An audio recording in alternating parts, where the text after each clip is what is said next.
자유롭고 정의로운 대한민국의 무궁한 영광을 위하여 충성을 다할 것을 굳게 다짐합니다.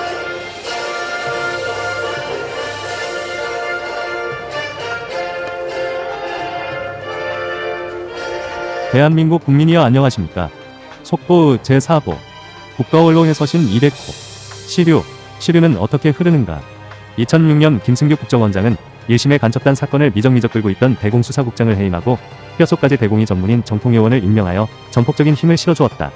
문재인 민정수석실은 물론 당시 경찰 출신 이상업 국내차장은 집요하게 수사를 방해하였다. 민변도 15명의 변호사를 붙였다. 거기에 굴하지 않고 대공수사국은 간첩단 사건을 대대적으로 발표하였다. 3일 만에 김승규 원장의 사표가 수리되고 대공수사국장도 얼마 뒤에 잘렸다.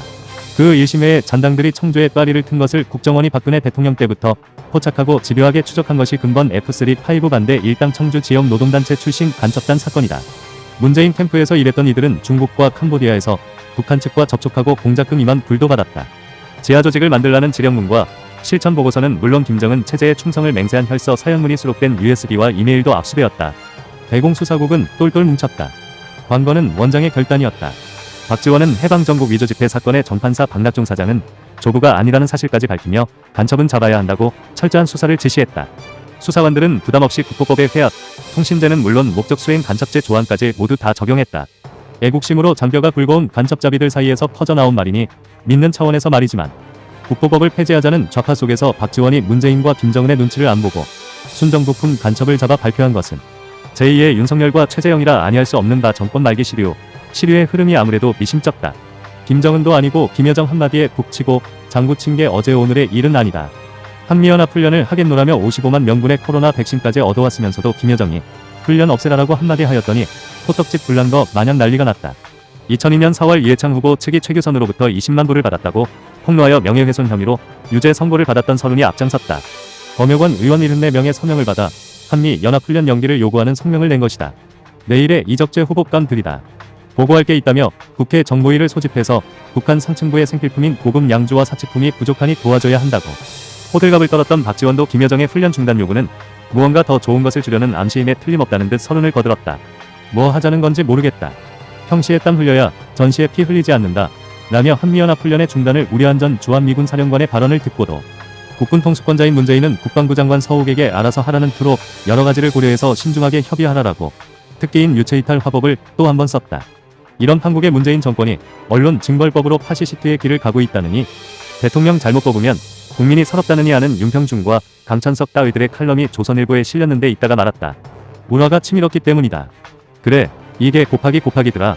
너희는 저것들이 이렇게 할 줄을 몰랐기에 탄핵을 밀어붙여 이 지경을 만들더니 이제서야 잘못 뽑은 문재인이 파시즘으로 질주하는 것이 보인다고. 태극기 들고 광화문 나간 사람들은 삼척동자도 다 알았는데 똑똑한 척 다 해온 너희는 이제서야 알았다고. 막말이 절로 나온다. 문재인과 종북주사파가 온 세상이 다 들으라는 듯 드러내놓고 공산화로 치닫고 있는 본색 챙기기에 언론도 드러내놓고 저희 목구멍에 냉면 쳐넣는 짓들만을 골라 하고 있다. 알 권리는 무시되고 입맛에 맞아야 한다. 허영만의 식객, 일지, 백종원의 집밥, 일지 저희가 고르는 것이다. 이게 나라냐? 라는 질문은 이젠 언론의 영역을 벗어났다.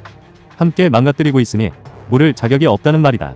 박근혜의 사면 문제를 왜 거들지 않느냐고 떠들 필요도 없다. 할 리도 없지만은 그것들한테 고개 숙여 사정할 필요가 없다는 거다. 안쓰럽기 한이 없지만 무죄로 당당하게 나오게 해야 한다. 문재인과 백개문 썩어 문드러진 야당과 언론에 한 번만 살려달라고 사정하지 않고 박근혜 대통령을 무죄로 나오게 하려면 어떻게 해야 할까?